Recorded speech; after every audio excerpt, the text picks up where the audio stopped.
Welcome to UK immigration with barrister Shazia Anjum. UK spouse visa के step by step 10 most important steps that can be applied for your successful UK spouse visa application. So आज की इस video में हम online application के process के अलावा requirements, list of documents, how much it's gonna cost you, और जो एग्जम्पशंस, फिनंशियल एग्जम्पशंस आप कैसे क्लेम कर सकते हैं। फिनंशियल एग्जम्पशंस के अलावा English language, some time people can not meet English language requirement, so what's the process of that.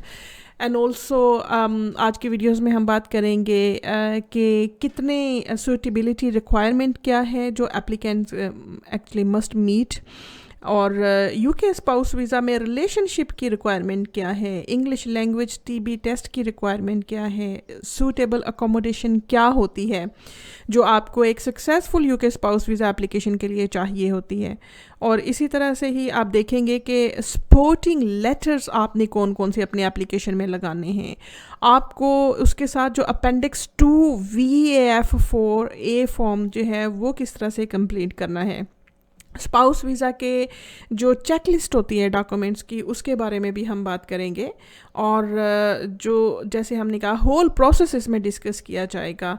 और उसके अलावा जब finally once you have completed your UK spouse visa online application, then कौन से supporting documents होंगे जो उसके साथ जाएंगे, और वीज़ा एप्लीकेशन सेंटर में किस तरह से आप अपनी अपॉइंटमेंट बुक करके कैसे डॉक्यूमेंट सबमिट कराएंगे, और वीज़ा अपॉइंटमेंट के बाद कितना टाइम पीरियड लगता है, क्या शेड्यूल होता है, ये सब हम आपके साथ डिस्कस करेंगे आज की इस कॉम्प्रिहेंसिव वीडियो में। So let's start by taking the first step कि ये यूके स्पाउस वीज़ा एप्लीकेशन जो 2021 है उसमें आपकी सबसे पहले हम ये बात करेंगे कि चेक लिस्ट ऑफ डॉक्यूमेंट्स क्या होती है। चेक लिस्ट ऑफ डॉक्यूमेंट्स में क्या आएगा। जब हम चेक लिस्ट ऑफ डॉक्यूमेंट्स की बात करते हैं तो उसमें आप देखेंगे कि आपकी जो स्पेसिफाइड एविडेंस आती है उसमें इंग्लिश लैंग्वेज टीबी टेस्ट, आपकी 12 मंथ्स बैंक स्टेटमेंट अगर आप सेल्फ एम्प्लॉयड हैं, राइट, और अगर आप किसी बेनिफिट्स पे हैं और आप कैरियर अलाउंस ले रहे हैं तो आप उससे एग्जम्पशन भी क्लेम कर सकते हैं from meeting 18,600 pounds. Let me tell you one example. I have got one call कि जिसमें जो लेडी है वो अभी इनफ इनकम अर्न नहीं कर रही थी, लेकिन उसके जो हस्बैंड है, जो एप्लीकेंट है actually outside the United kingdom, वो इनफ इनकम उनकी थी और 18,600 पाउंड मीट हो रहे थे। तो हमने कंबाइन करके दोनों के इनकम को देन वी सबमिटेड एप्लीकेशन। तो उस सूरत हाल में भी जो एप्लीकेशन है वो आपकी सक्सेसफुल हो जाती है। से नेक्स्ट हम उसमें अगर आप देखें कि आपके प्रूफ ऑफ अकोमोडेशन के लिए टेनेंसी एग्रीमेंट्स चाहिए। आपके जब आप ऑनलाइन एप्लीकेशन फिल करेंगे एप्लीकेंट्स के पेरेंट्स की डिटेल्स चाहिए, और अगर आपके डिपेंडेंट चिल्ड्रन हैं then you will have to enclose your birth certificates of your children, right? So these are the requirements of documents, and also the applicant must provide CNIC, which means proof of residence outside the United Kingdom, which is very important. और इसी तरह से ये specified evidence है जो immigration rules के अंदर आपको स्पेसिफाई किया जाता है, और इसके बाहर अगर आप एविडेंस लगाते हैं, इसको मीट नहीं करते, then your application is refused. उसके अलावा अगर आप ये देखें कि second thing we are just going to discuss, just bear with me a second.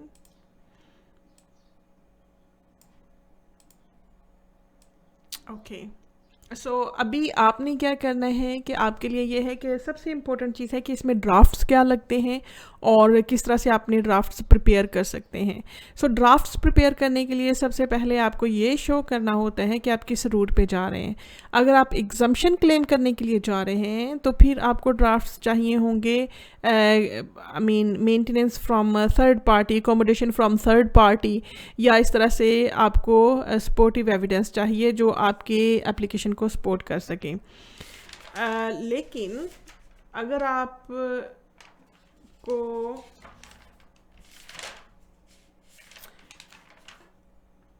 Right, सो अगर आपको जो है वो डॉक्यूमेंट्स चाहिए कि आप as a care of British citizen apply करना चाहते हैं, then you need to get drafts. आप मेडिकल लेटर्स हैं, डॉक्टर्स लेटर्स हैं, इस तरह से डेंटिस्ट लेटर्स हैं, या कोई भी केयर जो आप प्रोवाइड कर रहे हैं उस सिलसिले में आप वो लगाएंगे। अब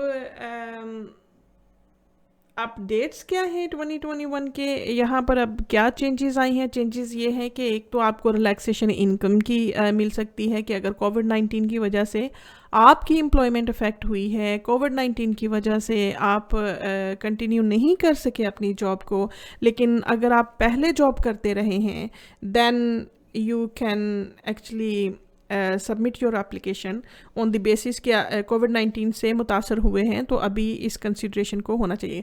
दूसरा ये कि अगर आपका रिलेशनशिप अभी स्टार्ट नहीं हुआ, अगर आपका रिलेशनशिप स्टार्ट नहीं हुआ तो आप एज ए फियोंसी अप्लाई कर सकते हैं, राइट?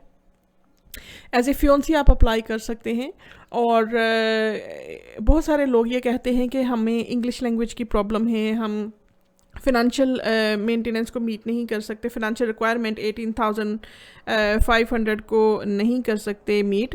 तो उसी सूरत हाल में भी आपका सिचुएशन ये होती है कि आप उसमें एग्जम्पशन क्लेम करते हैं, लेकिन उसके लिए आपको इमिग्रेशन जो रूल्स है होते हैं उसकी एक्सेप्शंस में आना पड़ता है। इमिग्रेशन रूल्स की एक्सेप्शंस में आप आएंगे, क्योंकि अगर आप इमिग्रेशन रूल्स की exceptions compelling and compassionate circumstances में आएंगे, then this will be reasonable grounds for you to just apply for such exemptions.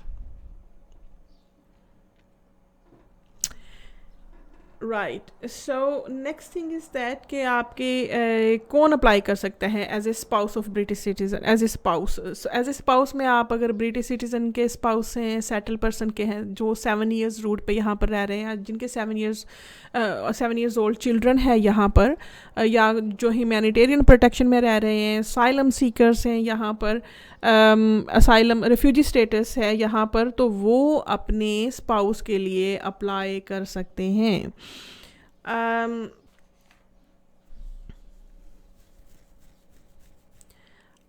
अब आपको एप्लीकेशन के साथ डॉक्यूमेंट कौन से जमा करवाने होते हैं वो तो लिस्ट ऑफ चेकलिस्ट हम बिल्कुल बताएंगे, लेकिन उस एप्लीकेशन फॉर्म के साथ make sure you complete your appendix WAF4, appendix to WAF4 फॉर्म, क्योंकि this is very important. Unless until you give them enough information, then your application can be refused. One of my clients actually, she's had experience, जब उसने खुद से apply किया मेरे पास आने से पहले, तो उसके जो उसने बैंक स्टेटमेंट्स लगाई थी, उसके चूँकि हस्बैंड जो हैं वो एम्प्लॉयड थे, तो रिक्वायरमेंट जो थी वो 6 मंथ्स की रिक्वायरमेंट थी। बैंक स्टेटमेंट जो लगाई उन्होंने, उसमें से कुछ स्टेटमेंट्स के पेजेस मिसिंग थे। अब पेजेस मिसिंग थे, वो उसने नेग्लिजेंस किया, उसके हिसाब से इनकम पूरी थी लेकिन पेजेस मिसिंग थे, तो जो एंट्री क्लियरेंस ऑफिसर है दे वर नॉट क्वाइट क्लियर्ड। अब instead of asking for further information उन्होंने उनका एप्लीकेशन रिफ्यूज़ कर दिया, right? So sometime when your documents create some types of confusion, then this goes against you and your application is refused. Make sure you give them complete set of documents. You highlighted the important date on your documents. You make bundles.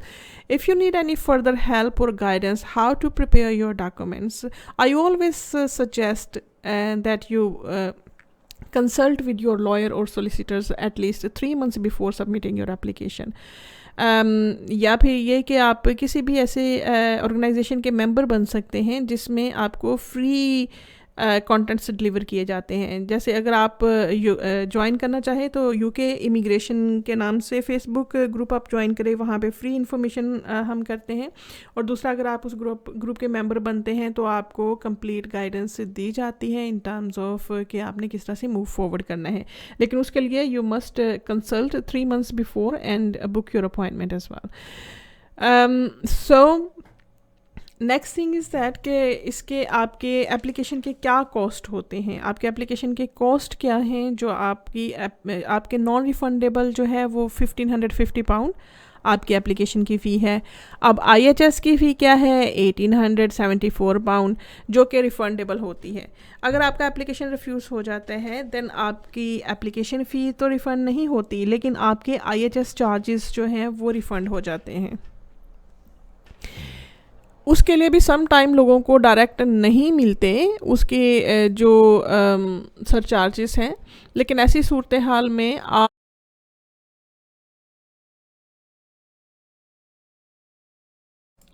Email से करके आप अपना refund ले सकते हैं। सो अभी यहाँ पर हमने जैसे शुरू में कहा कि आपको होल प्रोसेस बताया जाएगा इस एप्लीकेशन का, तो उस सूरत हाल में सबसे पहले हम जो आपसे बात करेंगे, सूटेबल कौन लोग होते हैं, किस तरह से आप सूटेबिलिटी टेस्ट रिक्वायरमेंट को मीट करेंगे। अगर आप ये देखना चाहते हैं कि आपकी सूटेबिलिटी क्या है, then you and your partner must be aged 18 और over when your application is submitted, right. और जो इंटेंशन है जेन्युइन रिलेशनशिप है, विच इज़ वेरी इंपॉर्टेंट। लोग क्या करते हैं कि शादी को अगर 3 साल हुए हैं तो ऐसी सूरत हाल में 3 साल के जो ड्यूरेशन है उसमें उनके पॉइंट ऑफ कॉन्टैक्ट्स या पॉइंट ऑफ मीटिंग या दूसरे कंट्रीज़ में रह रहे हैं, जब उनको मिलने के लिए जाते हैं तो वो प्रूफ ऑफ ट्रैवल वो साथ नहीं लगाते, जिससे उनको सस्पेक्ट हो जाता है कि this relationship may have been ended. तो आपने क्या करना है कि आपने प्रूफ ऑफ रिलेशनशिप भी लगाना है, प्रूफ ऑफ कॉन्टैक्ट भी लगाना है, और प्रूफ ऑफ आपका जो इंटेंशन है living together permanently in the UK वो भी लगाना है।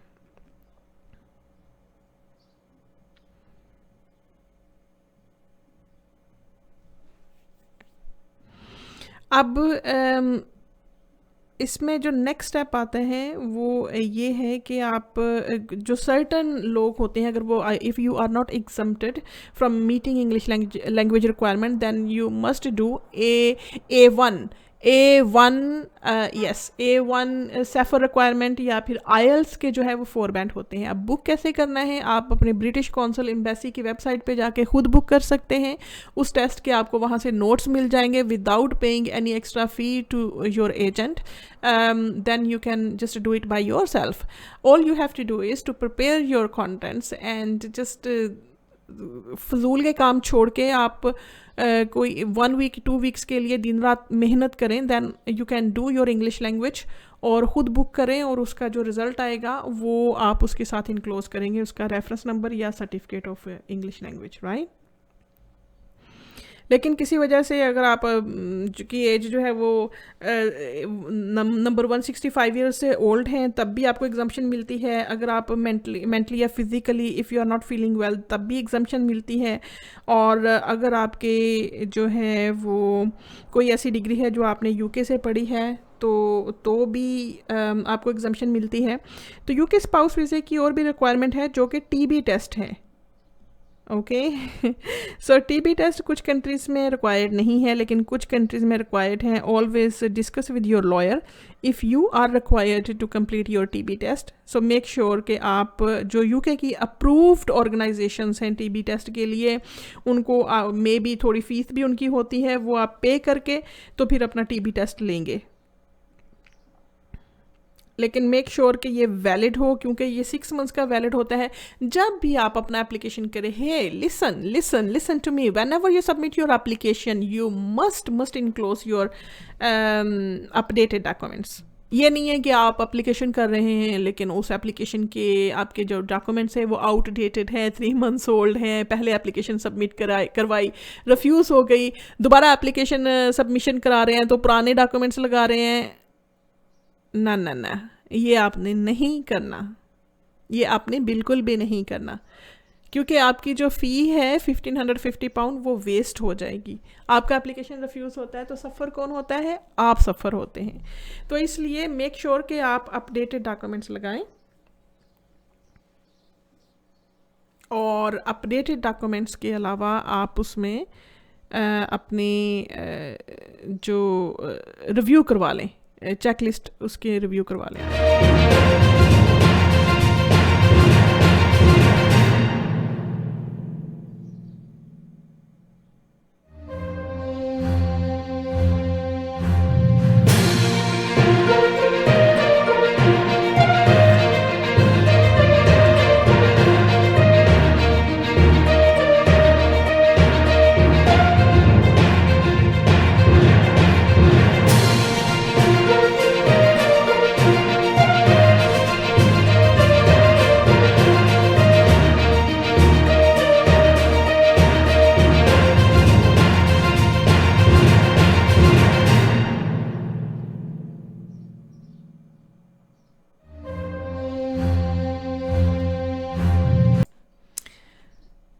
Alright, welcome back. अभी बहुत सारे कंटेंट्स आपसे डिस्कस करने हैं हमने, और उन कंटेंट्स में आपकी जो है प्रॉपर सारा प्रोसेस आएगा और किस तरह से आप खुद एप्लीकेशन कर सकते हैं वो भी बताएंगे। लेकिन अगर आपको हेल्प चाहिए, if you want us to submit your application, then go to my website shazianjam.com। वहाँ पर बहुत सारी आपको फ्री इंफॉर्मेशन भी मिलेगी और किस तरह से आपने फर्दर हेल्प लेनी है वो भी पता चलेगा। या फिर जो ऑर्गेनाइजेशन है लिंकन लॉ चैम्बर्स .co.uk, वहाँ से भी आपको हेल्प मिल सकती है। और further I have left my personal contact details here, you can call me and seek for further guidance in terms of your UK spouse visa application. So UK spouse visa application के लिए अभी जो हम बात कर रहे हैं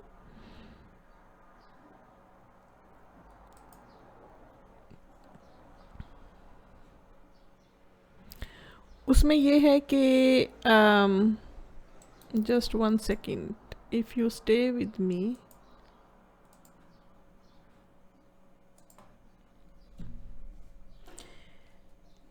right, अब एक अकोमोडेशन की रिक्वायरमेंट क्या है, उसमें अकोमोडेशन किस तरह से आप करेंगे। उसमें accommodation must not be over crowded, क्योंकि अगर ओवर क्राउडेड होगी सूटेबिलिटी फिर नहीं होगी आपकी उसमें। तो अगर अकोमोडेशन डायरेक्टली आपके स्पॉन्सर नहीं अफोर्ड कर सकते, देन थर्ड पार्टी भी आपको उस अकोमोडेशन के लिए कंसेंट दे सकते हैं। अब उसके लिए ड्राफ्ट्स और टेम्पलेट्स आपको चाहिए, थर्ड पार्टी कंसेंट लेटर चाहिए, और आपको title deed, tenancy agreement, accommodation reports चाहिए, राइट।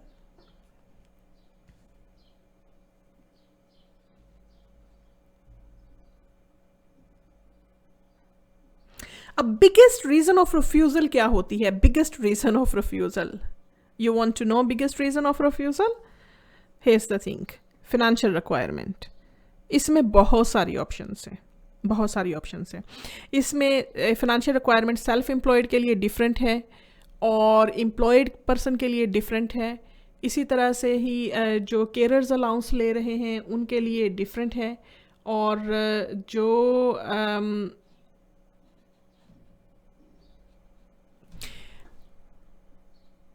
जो उसमें किसी compelling and compassionate circumstances, human rights grounds में, फॉर एग्जांपल आपके ब्रिटिश चिल्ड्रन हैं, उनके लिए डिफरेंट रिक्वायरमेंट है।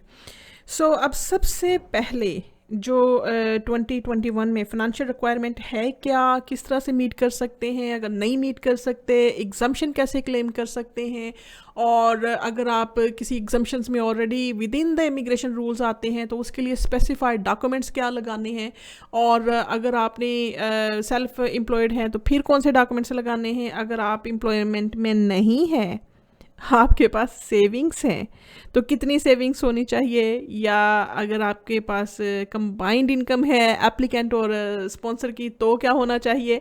ये सारी चीज़ें बहुत कॉम्प्लिकेटेड है, राइट। सो इसके लिए स्टेप बाय स्टेप हम बात करेंगे। सबसे पहले हम बात करेंगे आपसे, वो है, wait a minute,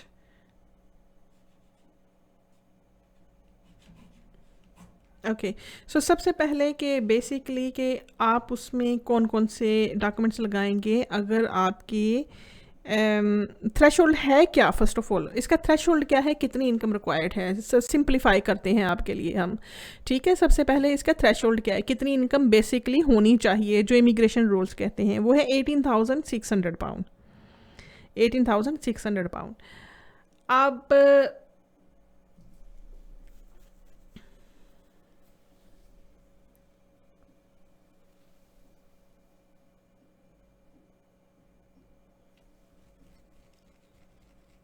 okay, so let's move forward. 18,600 pound, उसमें आप ये देखें कि आपके अब एग्जम्प्टेड कौन कौन से लोग हैं, क्योंकि मैं चाहती हूँ कि आपको स्टेप बाय स्टेप इसके बारे में बताऊँ, राइट। एग्जम्पशन कौन कौन से लोग क्लेम कर सकते हैं। अगर तो आपका पार्टनर जो है वो डिसेबिलिटी लिविंग अलाउंस ले रहे हैं, और अगर आपका जो पार्टनर है वो अटेंडेंस अलाउंस, केयरर्स अलाउंस, इस तरह के कोई भी अलाउंसेस ले रहे हैं, देन एग्जम्प्टेड होंगे। लेकिन hold on a minute, exemption का मतलब ये नहीं है कि आप बिल्कुल ही एग्जम्प्टेड हो गए हैं। एग्जम्पशन का मतलब ये है कि फिर भी आपको मेंटेनेंस शो करनी पड़ेगी। अब मेंटेनेंस कितनी है उसके लिए आपको स्पेसिफिक किसी लॉयर से एडवाइस कर लें, या फिर आप जो मेरे वेबसाइट का पेज है उसमें आप देखें, आपको इन्फॉर्मेशन मिल जाएगी shazianjam.com।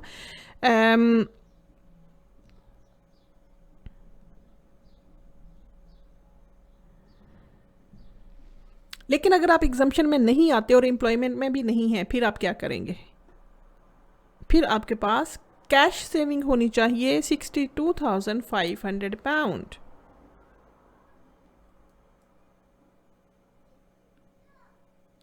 £62,500। इससे कम नहीं होना चाहिए, इससे ज़्यादा होना चाहिए, इससे कम नहीं होना चाहिए।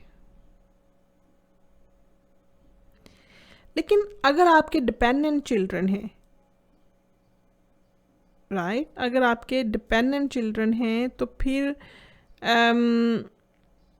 अगर तो आपके उसमें डिपेंडेंट चिल्ड्रन हैं और वो ब्रिटिश है तो फिर तो आपको फिर भी 18,600 पाउंड ही चाहिए। लेकिन अगर आपके डिपेंडेंट चिल्ड्रन हैं जो कि ब्रिटिश चिल्ड्रन नहीं है तो उसके लिए एक्स्ट्रा आपको on top of that 18,600 pound आपको एक्स्ट्रा इनकम शो करनी पड़ती है। वो है कितनी, वो एक अलग टॉपिक है, उसके लिए आप कॉल करके बाद में मुझसे पूछ सकते हैं। लेकिन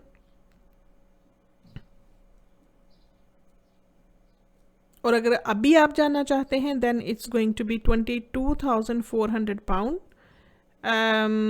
for the first child, and also 2,400 on top of that for any additional child.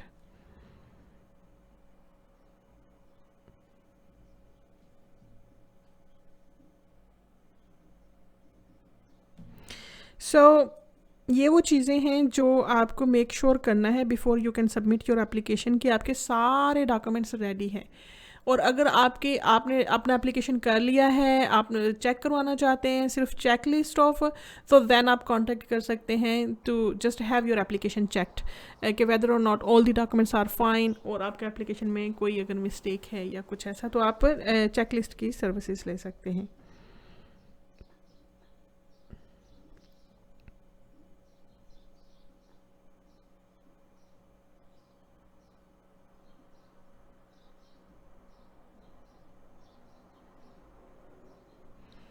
अब जब आपका एप्लीकेशन कंप्लीट हो जाता है तो आपको अपॉइंटमेंट बुक करने के लिए कहाँ पे जाना पड़ता है? देखें, अगर तो आप मिडल ईस्ट में हैं और अफ्रीका में, यूरोप में, तो देन आप जो वेबसाइट है वो TLS के नाम से वेबसाइट जाएंगे, वहाँ पे अपॉइंटमेंट बुक करेंगे। लेकिन अगर आपके मोस्ट प्रॉब्ली एरिया की तरफ आपका कंट्री है, एप्लीकेंट उधर रहते हैं, वहाँ से बायोमेट्रिक अपॉइंटमेंट बुक कर रहे हैं, then website is called VFS।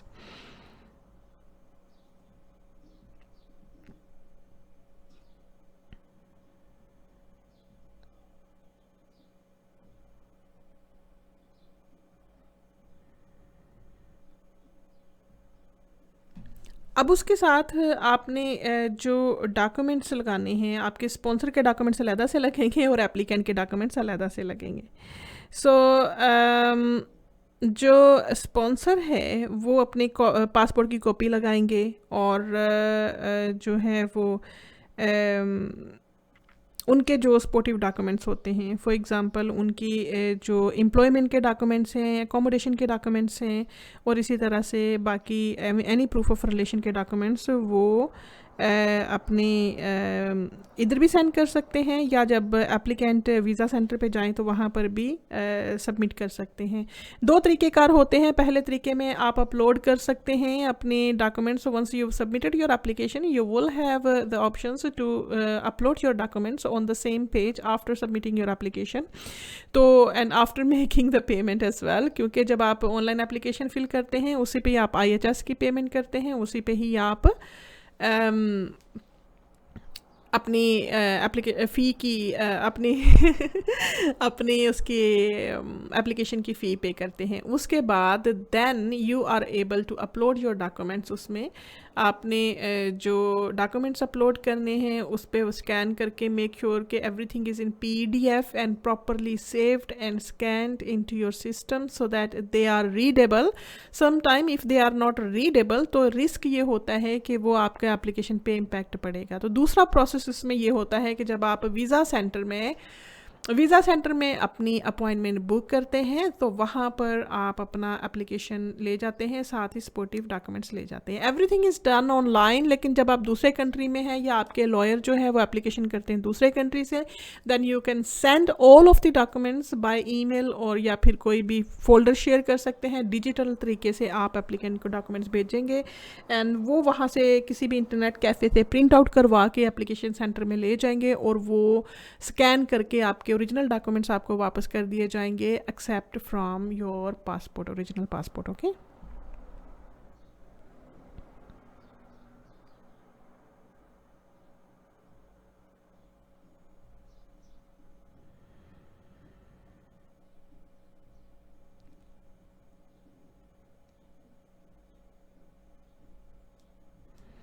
जी, तो आज की आपकी असाइनमेंट ये है कि आप ये बताएं कि आप कौन सी कैटेगरी में फ़िट होते हैं. आप किस कैटेगरी में हैं. अगर आप सेल्फ एम्प्लॉयड हैं तो फिर आपको डिफरेंट सेट ऑफ डॉक्यूमेंट्स लगेगा. अगर आप एम्प्लॉयमेंट में हैं तो डिफरेंट सेट ऑफ एप्लीकेशन लगेगा. पहले डिवोर्स्ड हैं तो फिर आपको डिवोर्स के डॉक्यूमेंट्स भी साथ रिलेशनशिप के लगाने पड़ेंगे कि आपकी डिवोर्स होगी है, अब ये दूसरे आपका मैरिज सर्टिफिकेट है. अगर आपके डॉक्यूमेंट्स जो हैं वो अगर आपके पास सेविंग है then you must show your 62,500 pound minimum. इससे ज़्यादा हो सकता है, इससे कम नहीं हो सकता. और अगर कंबाइन इनकम है एप्लीकेंट और स्पॉन्सर की तो दोनों की इनकम मिला के दोनों के सेम सेट्स ऑफ डॉक्यूमेंट्स लगेंगे. ये आप देख लीजिएगा, same sets of documents. What do I mean by that, same sets of documents. उसके लिए ये है कि दोनों की सेम 6 मंथ्स की पे स्लिप, 6 मंथ्स की बैंक स्टेटमेंट, 6 मंथ का letter from employer. And if you have changed your employer in the last 6 months time you must enclose your documents for the last 12 months period of time. This is very very important. Okay. So अगर आपके employer change किया है तो फिर आपको 12 instead of 6 months pay slips आपको 12 months की pay slips चाहिए होती है.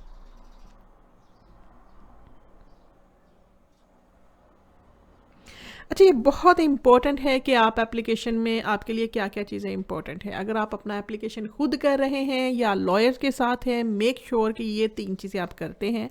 पहली चीज़ कि आपको अपने एप्लीकेशन से रेलिवेंट इमिग्रेशन रूल्स का पता हो. इमिग्रेशन रूल्स जो है हर एप्लीकेशन को कवर करते हैं. अगर आपकी स्पाउस वीज़ा की एप्लीकेशन है, पार्टनर बेस एप्लीकेशन है, अगर आपका एप्लीकेशन जो है वो फियोंसी का है तो रेलिवेंट इमिग्रेशन रूल स्पेसिफाई करते हैं कि सुटेबिलिटी रिक्वायरमेंट क्या है और आपको करना क्या है, डॉक्यूमेंट्स कौन से लगाने हैं. और दूसरी बात, उसके साथ रेलिवेंट जो अपेंडिसेस हैं वो आप मेक श्योर ज़रूर पढ़ें. और रेलिवेंट अपेंडिसेस जो हैं वो फिनेंशियल अपेंडिक्स FM जिसे फैमिली मेम्बर्स बोलते हैं, ये which is very important to no.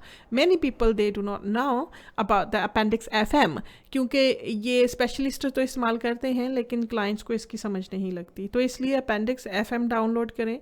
साथ आपको डाउनलोड क्या करना है, अपेंडिक्स 2 WEF4A. तो जो आप अपेंडिक्स के साथ वो भी फिल होकर आपके एप्लीकेशन के साथ जाएगा. और साथ अगर आपका एप्लीकेशन, अगर आप फाइनेंशियल एग्जम्पशन क्लेम कर रहे हैं और आपके केयरर्स अलाउंस ले रहे हैं, देन मेक श्योर कि आप जो 1.7 अपेंडिक्स जो 1.7 FM है उसको आप डाउनलोड करके उसको पढ़ें.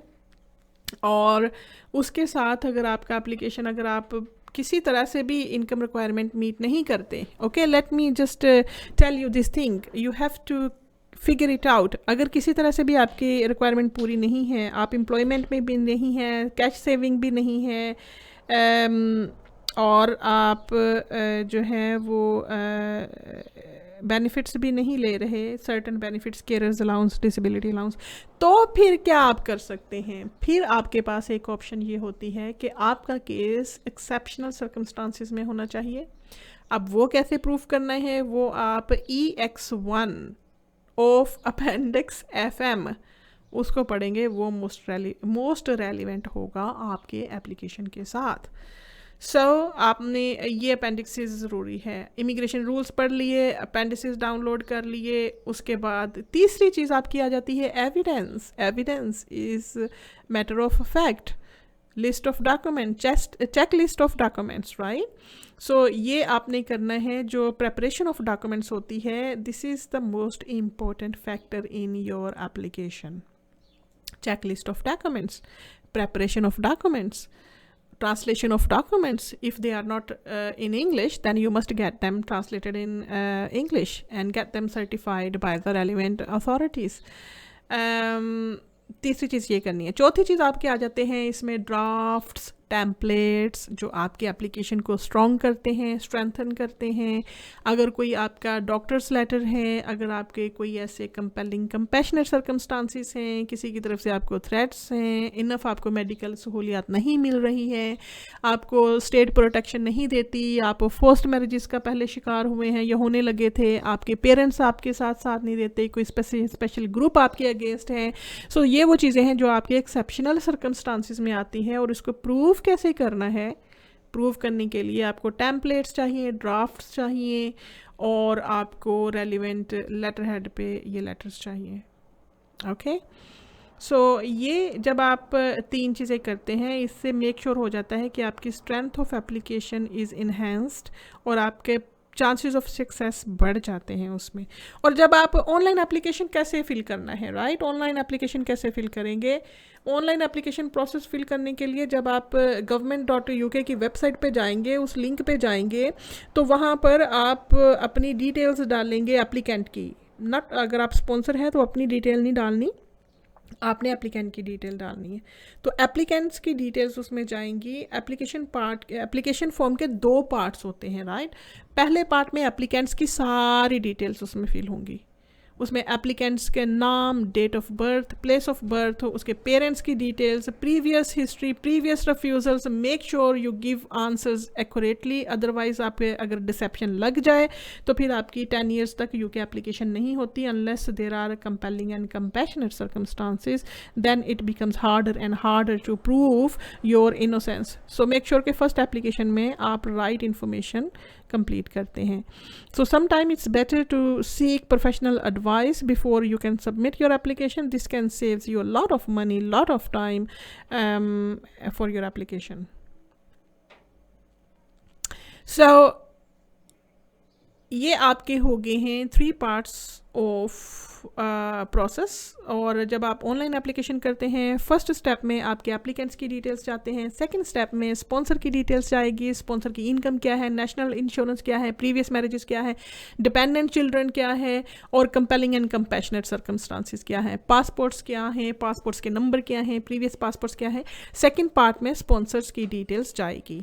सो ये वो प्रोसेसेस हैं जो आपके स्पाउस वीज़ा एप्लीकेशन के लिए बहुत ही इंपॉर्टेंट हैं. So in the mean time, take care of yourself. और any further question, any further information you can get from my website www.shazianjam.com, and you can book a consultation with me. You will see the number on screen, and also you can join me on my private Facebook group UK Immigration, where you will be able to get lots of further information in terms of your UK spouse visa application. So next time फिर आपसे जो इसके further details हैं, उस पर further जो visa categories हैं उस पर बात करेंगे. अभी के लिए अपना बहुत सारा ख्याल रखिएगा और मेक श्योर कि आज से ही आप अपने डॉक्यूमेंट्स की प्रेपरेशन करते हैं. Take actions and also get it checked by a professional person. Even if you want to apply by yourself, it's always worth it कि आप अपना एप्लीकेशन जो है वो चेक करवाते हैं और सेकंड ओपिनियन लेते हैं. अल्लाह हाफिज़. Bye bye.